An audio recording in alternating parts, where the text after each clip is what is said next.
Not quite simultaneously, straight opposite, in 1939, the Partisan Review published Clement Greenberg's now classic essay, Avant-Garde and Kitsch. At this stage of his career, like many other leftist intellectuals confronting the reality of Stalinism, Greenberg began to modify his socialist convictions in line with Trotsky and the emerging neoconservative views that would gradually come to dominate the review in the 1950s.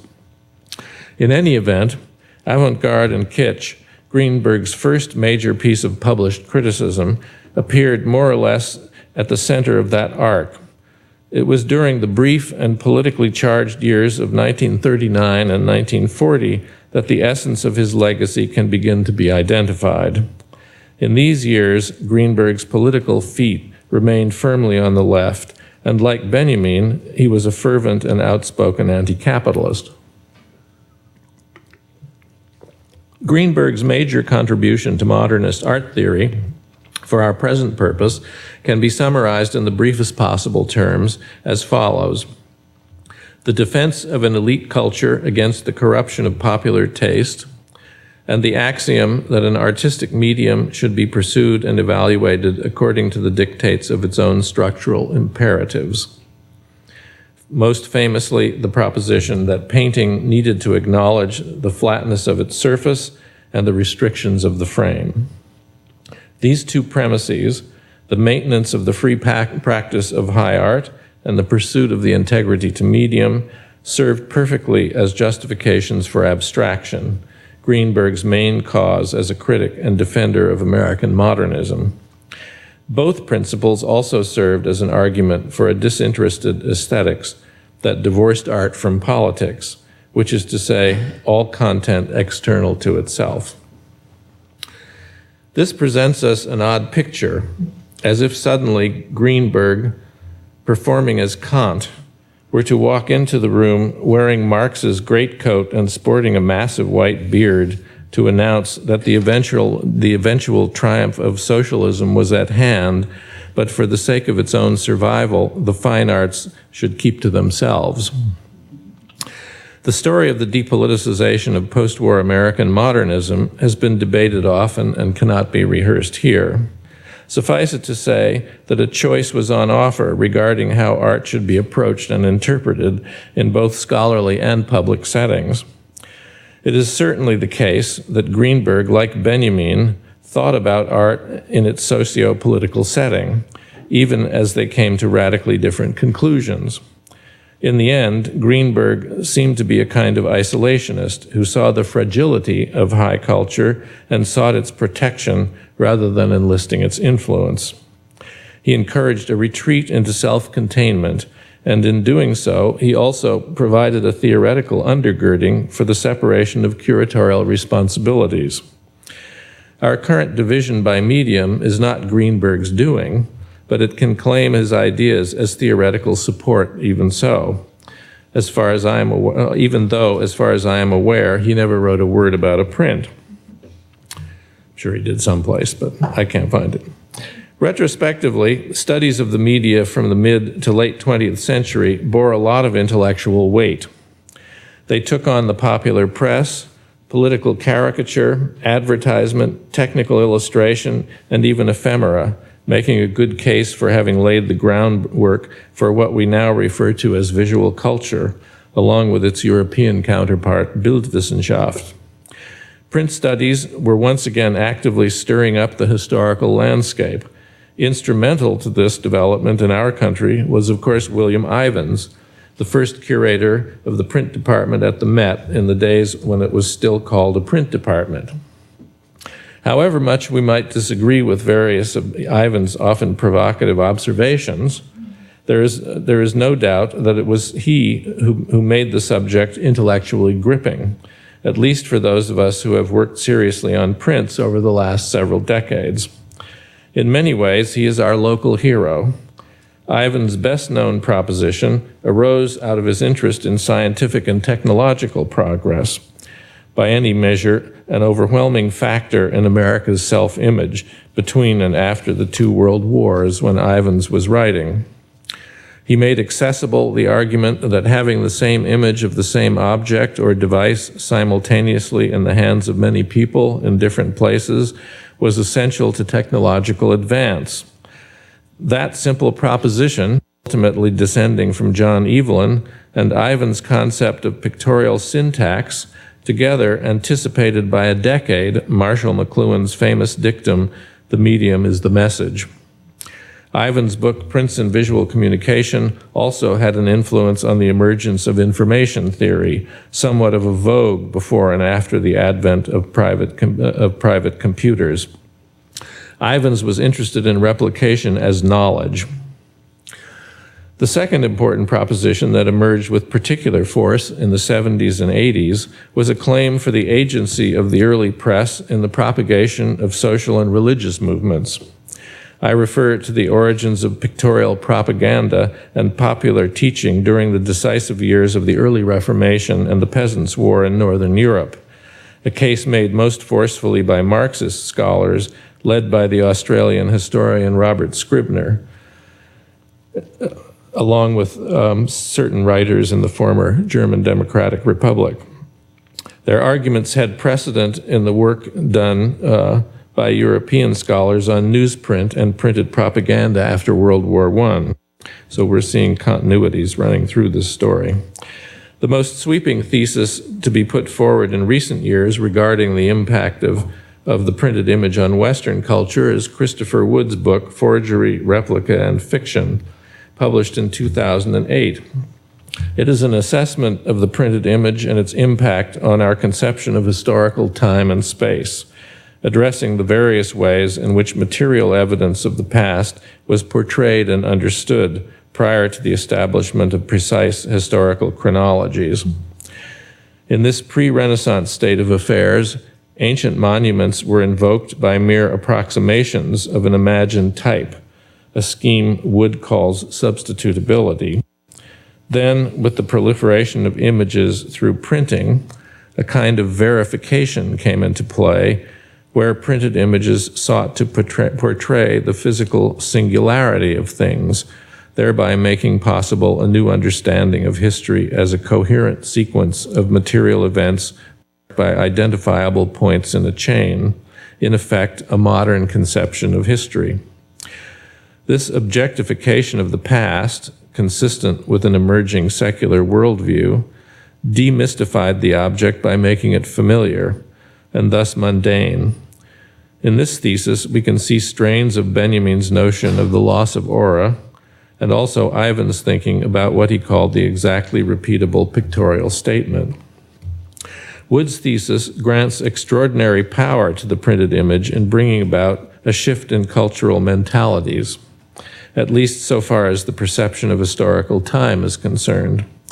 Yet he also introduces a kind of deconstruction of this vector in the activities of artists who make a subjective claim to their own intellectual property. Signing a replicated image makes it individual and thus dissolves the objectivity that had putatively been gained by disseminating information as verifiable fact. Two different intentions, two different results.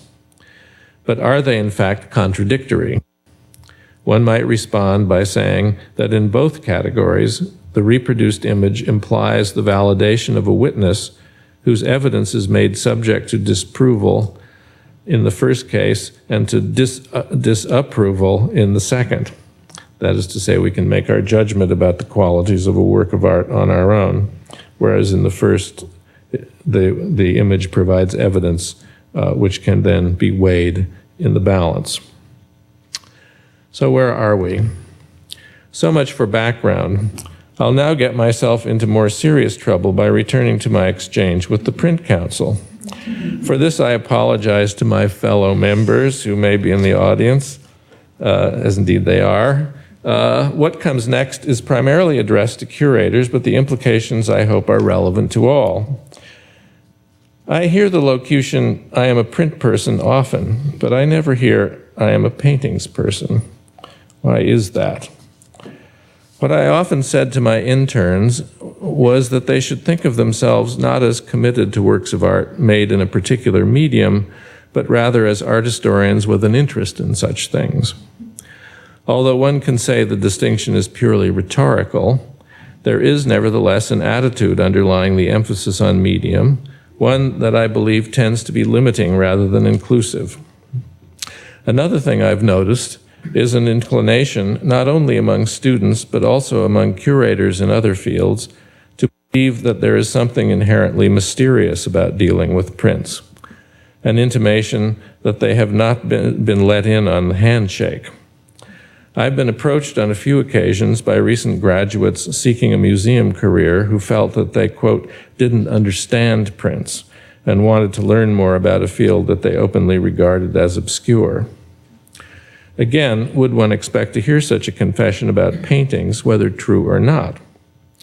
I think we have been a little guilty of encouraging this perception, or at least not actively discouraging it. When I entered the field of art history as a graduate student, works on paper were something that one took an interest in mainly in order to find out something else. What Raphael used for source material, how designs got transmitted across the Alps, how popular a particular saint's cult might have been, why Degas cropped his compositions the way he did. Almost nobody wrote dissertations on prints, not least because so much of what had been written about them was restricted to catalogues raisonnés and sections of monographs focused on more important subjects. Now the situation is very different. There are dissertations aplenty, as well as exhibitions exploring all manner of historical, social, cultural, economic, and political topics through works on paper, along with monographic and thematic installations of the familiar sort.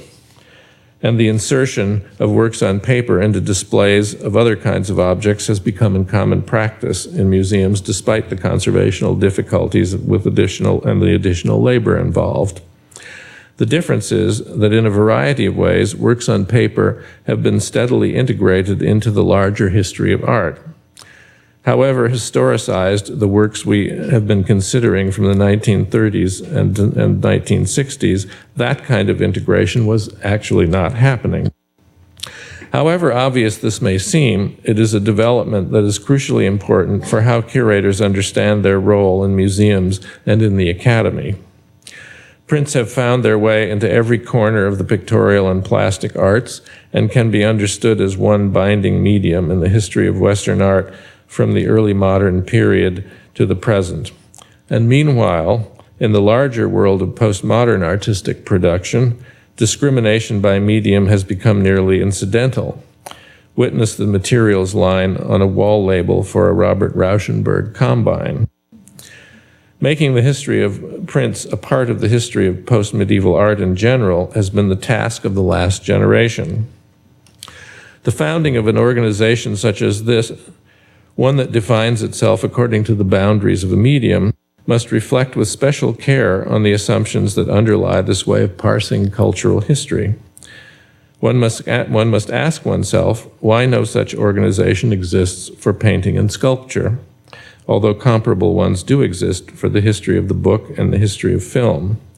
In short, those domains that have no history of academies to support them.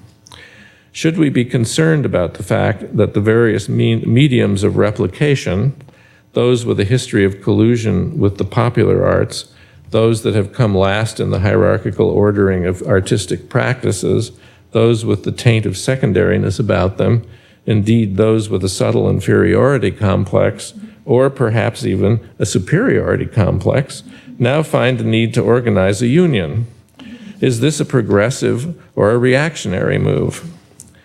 That is my question for you, and of course the answer is, it depends on how you do it. Perhaps it is unfair to charge curators with having helped to ghettoize prints as a medium. There is a marked satisfaction in belonging to those who love prints, and not those who would rather look at the things everybody else looks at. The appeal of it is genuine and infectious. I've experienced it myself, and in fact have deployed the argument that institutions should not hold print shows to the same expectations for viewership that more mainstream productions are expected to attain, that prints are typically small things and require close attention, and otherwise may as well be ignored altogether, and thus that they are mounted with the expectation of a more exclusive audience, a more patient audience, even a more informed audience, and therefore an audience that can be expected to gain more from the experience. But a limited number of viewers is not a reason to construct a limited menu of exhibition topics. That should be determined by the interest of the curator and in those historical problems that are most compelling and most accessible through the works available to show. But here, any significant print collection already has in-house a much greater range of historical possibility than is likely to be found in their collections of paintings and sculpture. It is simply a matter of numbers. Therefore, if it is the case that print exhibitions are often dull, it is not the fault of the medium itself, but rather how the medium is interpreted. And I might just say as an aside that in the last 2 days, having spent a bit of time at the Met and also at MoMA, that were I to have that as my sample of what is going on in the world of the media and its relationship to everything else, I would have thrown the lecture into the trash. But I think that what I've been looking at is not exemplary. We are now at a crossroads in the museum profession, or should I say, yet another crossroads, one that involves constant fighting for resources, a resistance to lowering the bar on scholarship, and by extension, on what we are able to require of the public. To a lesser extent than the Academy, we are under pressure to offer more entertainment, although it would be a mistake to say that the professoriate is not experiencing similar pressures. But there is embedded in these circumstances an appeal that has virtue and that is an encouragement to expand our range of thinking, to cross boundaries, and to be more inclusive. Breaking down the curatorial boxes is only one tactic for doing this, but it may be the most important one. Greenberg's proposition about the integrity to medium did not stand alone. The simultaneous practice of new criticism loomed behind it. New criticism likewise extolled self-referentiality as the objective of modern art, indeed art in general. The impact of these analytical strategies was profound in American higher education from the 50s well into the 70s, and I think it's fair to say that pedagogy in the humanities is still deeply immersed in close reading as a strategy for approaching the significance of a text or a work of art. It is an unsurpassed means of providing students with a vocabulary for looking, and was certainly a constant in my own teaching. But in principle, all this is meant to be preliminary to establishing an acquaintance with a work of art in order to talk about it in some larger sphere. Material factors have long been a standard basis for curatorial alignments, although its legitimacy as a reflection of historical reality and actual artistic affinity is flimsy at best. Specialization by medium descends primarily from the traditional preferences of collectors to take an interest in particular types of objects, an emotional rather than an historical factor, and one that seems to have been unusually important for collectors of works on paper. The preferences of collectors is an extremely interesting topic itself, and certainly does merit investigation as a problem in the history of taste. But this does not mean make it an ideal model for the organization of things. Special knowledge of a medium is essentially a post hoc rationale for a scheme that was already in place by the 17th century, long before curatorial staffs became necessary components of a museum, and art history departments necessary components of a university. In fact, there is no inherent or essential reason why curatorial assignments should adopt this arrangement as their primary model, knowledge of materials and techniques notwithstanding. It is simply one solution out of several. Art historians are trained first in a period and a geographical area, not in a medium. They acquire certain languages and not others as a result of this, and they are expected to understand the history and culture of a time and place, whether it be Southern Europe, 19th century England, or Edo Japan, in a spectrum of different ways and with considerable thoroughness. In short, we've been taught to be cultural historians with a specialized interest in objects, not the other way around. There's every reason to respect the collector's devotion to a particular medium, whether it be glass, prints, or shoes, each of them represented by museums in one place or another. But the art historian's task in writing about objects or in taking charge of them as a custodian is to return them to the larger context of their history.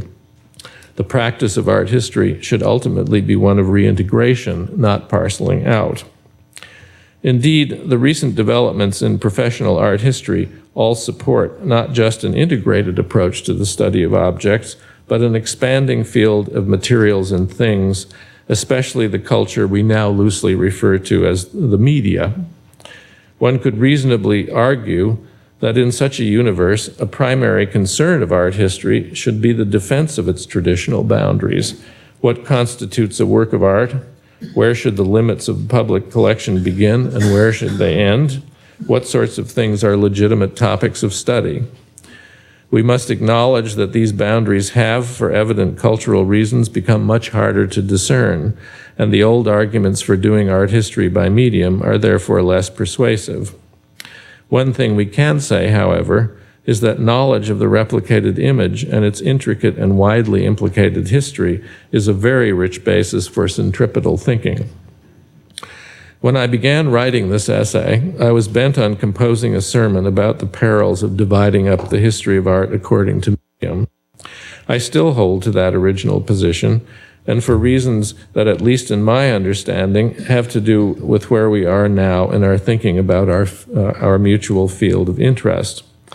But as I went along, I found myself talking more and more about the ways in which prints have, for entirely credible reasons, been granted special status almost since the beginning of the art form.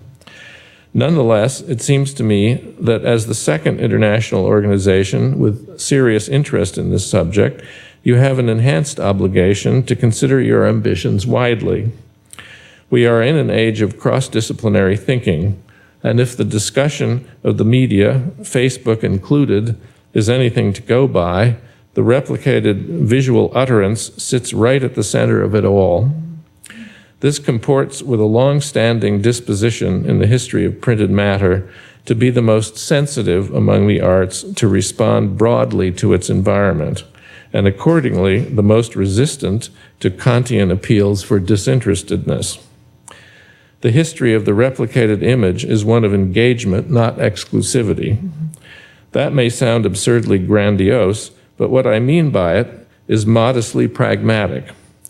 Art historians in the academy, at least those concerned with the post-medieval era, now recognize an obligation to take into account the replicated image as a forceful dimension of their field. This is the case not just for Europe, but also for Central and South Asia as well. Meanwhile, down the block, the museums go about down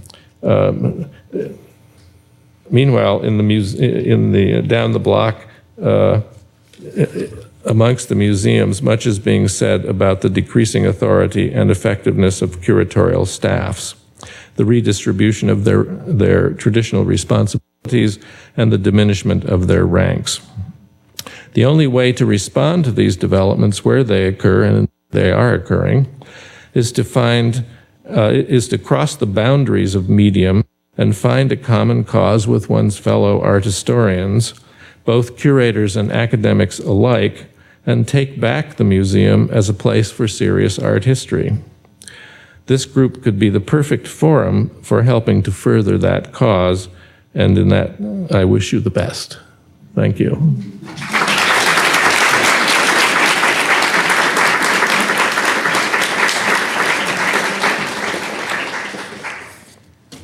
Sorry for the somewhat rocky delivery. I had trouble seeing my paper. I think people are very short here for some reason.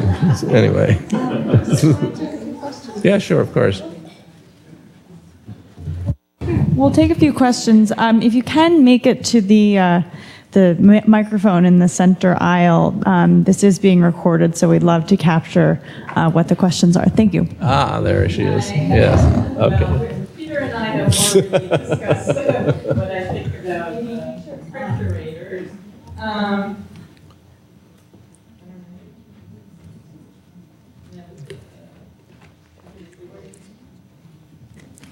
I can hear you fine. Yeah, there we go. Okay. But my question, actually, I would say one thing. I was sitting next to someone who calls herself a paintings person, just for the record. But my question is, you are the author of a rather traditional book about the medium of printmaking. So I wonder now, and you wrote that some time ago with David Landau, and I was wondering how you see that book now in terms of what you've just been talking about. Mm-hmm. Yeah, fair, certainly a fair question. Well, first, I require to be allowed to have my ideas evolve. Not necessarily change, though, not necessarily change. When David and I set out to write that book, our intention was precisely to lift the print out in a way that would reintegrate it into the, or actually integrate it into the full narrative of Renaissance art. Our view was that it had been systematically neglected, or at least suppressed as far as its central importance to the phenomenon of the Renaissance was concerned. And it was precisely for that reason that we took a very wide-ranging view of it and focused on case studies and talked a great deal about problems of reception, as well as technical issues about how things arose and so forth. We saw that book precisely as a way of attaching it to the larger history, not creating an exclusive story involving drawings, paintings, and so forth, seriously engaging the issue of color. Meanwhile, there was a coherent kind of story that needed to be told about the Renaissance print broadly in and of itself, and of course that's also what we did. But the intent was exactly to get it into the story, and I think it did. I think it did. I think the numbers of dissertations and so on that followed in the wake of that book were a reflection of the fact that people thought, oh yeah, this is not such a great mystery that we can't enter into, and in fact it's a rather complex and interesting domain, and one should do more with it. But it's true, it's a study of prints, yeah, as a lot of what I've done, including my catalogs. And just to say one more thing, all the reasons why there should be print curators, I totally agree with. Just to get that on the table. Anyway, but it's not a problem that the Met has, or ever will have, so I'm not worried about the Met either. Anyway, yes. Thank you for this great, provoking lecture. I think one of the ways although it's called Print Scholars Association, one of the ways this association is inclusive already in the way that you suggest we should be, is because we include not only print scholars, but actually print makers. And as you have said, the printmaking has evolved to include all kinds of media and combining media. And so in that way, through the exchange of printmakers, print collectors who maybe not only collect prints anymore, it is becoming inclusive in that way, I hope, at least. So. Yeah, it depends on how it evolves, and I think that I'm not sure exactly what kinds of things will happen, but my impression is that this is really an organization about hosting symposia and lectures and talking, which is absolutely the right way to go about it, and perhaps actually subventing things from time to time. One thing about, of course, it's a good idea to involve people who understand how things are made. I was talking to a colleague of mine who's a museum director recently, and he asked me what I was going to talk about, and I told him, and he said, well, the one thing you can say about print curators, and he's speaking for himself, is that,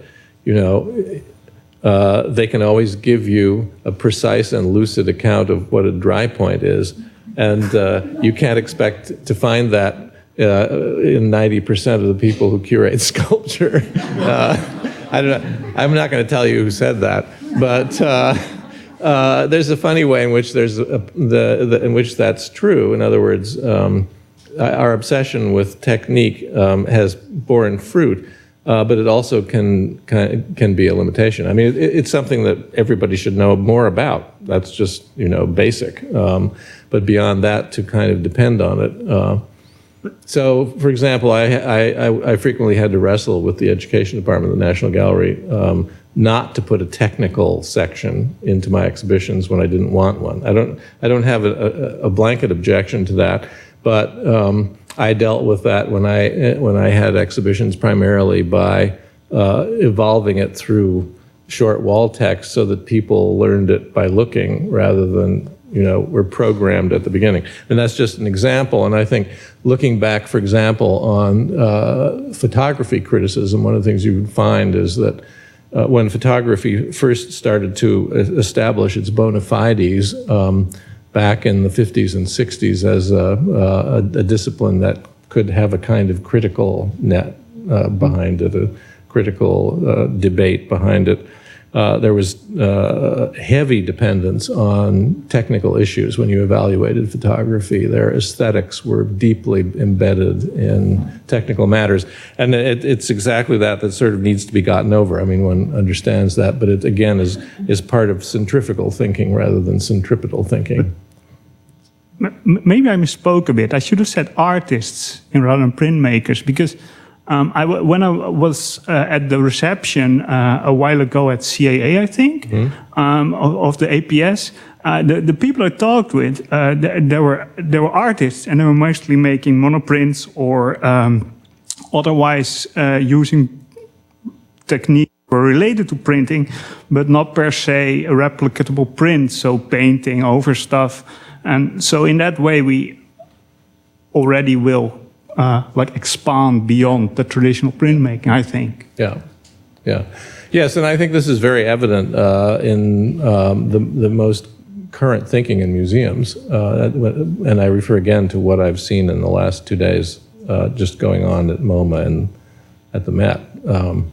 The media are present everywhere, and I'm talking about mixtures of things, film and photography and printed media, and painting and sculpture and so forth. All those kinds of boundaries that are defined by curatorial practice are gone. They're just not there. But I also think this is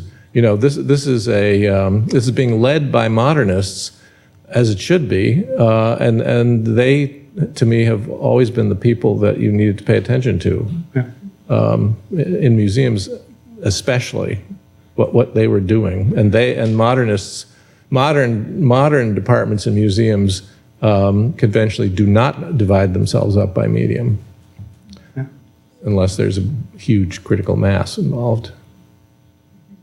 Thank you.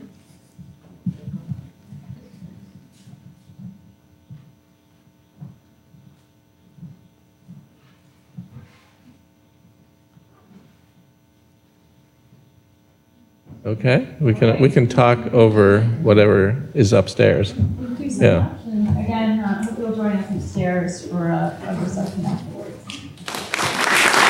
Thank you.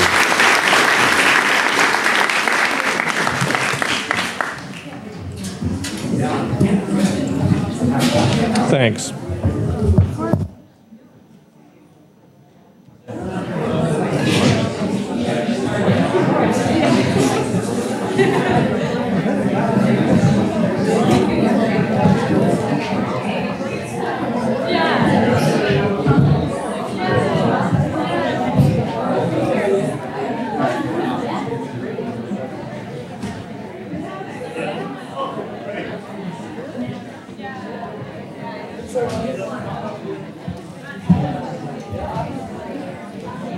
Same old.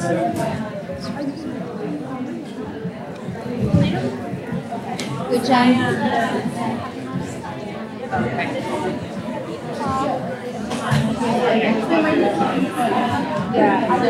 I'm not going to go to the reception right now. I'm going to go back to the library and do like 2 more hours of work and back. It's up there.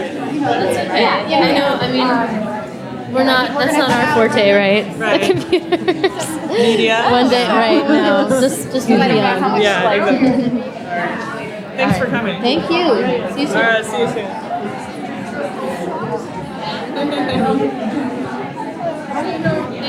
Yeah, maybe. Yeah. Wow. I'm really cold. I hope it's not cold.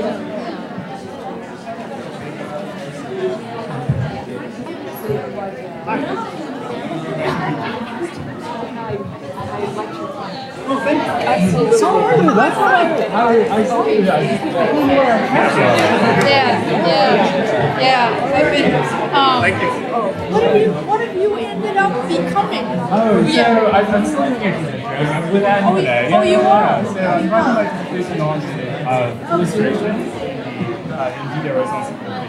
You are? Yeah, and I'm working on illustrations in an analogous publication organized by the Royal Academy of Sciences known as the Culturas as an and they sort of came out around the same time, and I'm focusing on depictions of artisanal practices that utilize wood and thread as a way of recreating ancien regime understanding of these two materials, but also to really explore the role of print in disseminating this type of knowledge to broader audiences. So do you know my friend, I just saw her this week, you know Susan Waiter? Oh yeah, of course, yeah. You can write Oh, wonderful. one of my free docs in Calgary. I am not surprised. That's a perfect match.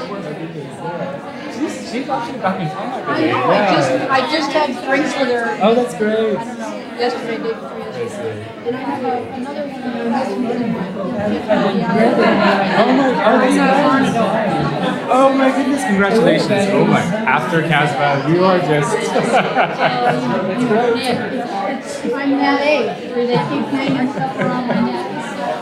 That sounds wonderful. I'd love it if you could come to my lecture. I would love to. Should I send you announcements or what?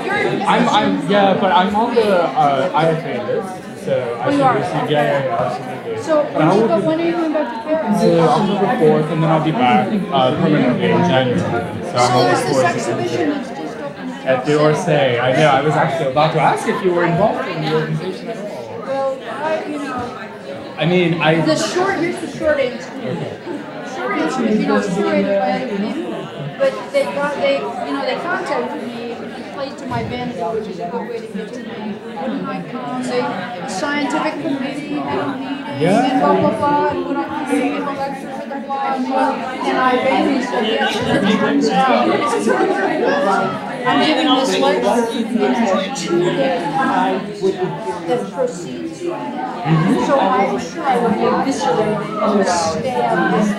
oh my goodness. So there's this, I'm giving When is it? Oh, I'll be around. I'll see you.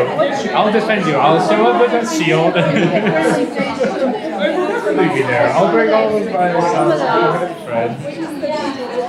Oh my goodness. I'm so happy.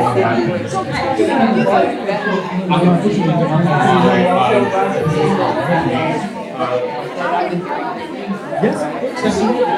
Yeah, likewise. I was actually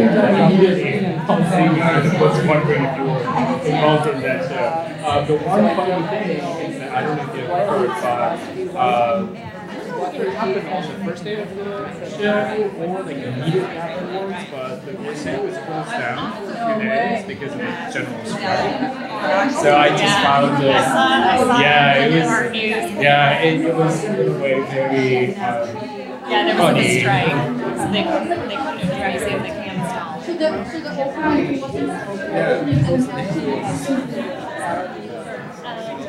So you're of course going to. I don't know like how much they were delayed on it, but it was definitely it was due to the fact that they were going to the government send them like across these. Oh, really?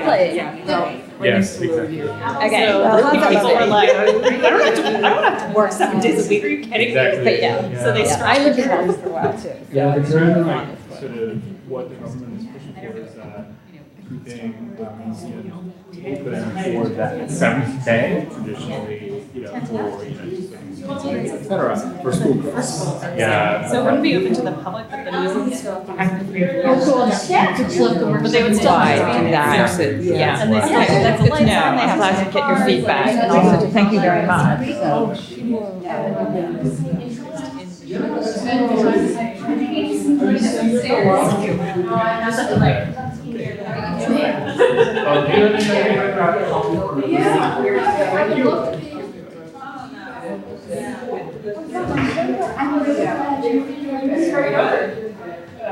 I hope, why studying French? I hope you, I hope you contribute. Well, you made up these French specials. Well, exactly. Well, I think it's in the sense of what this second gentleman is.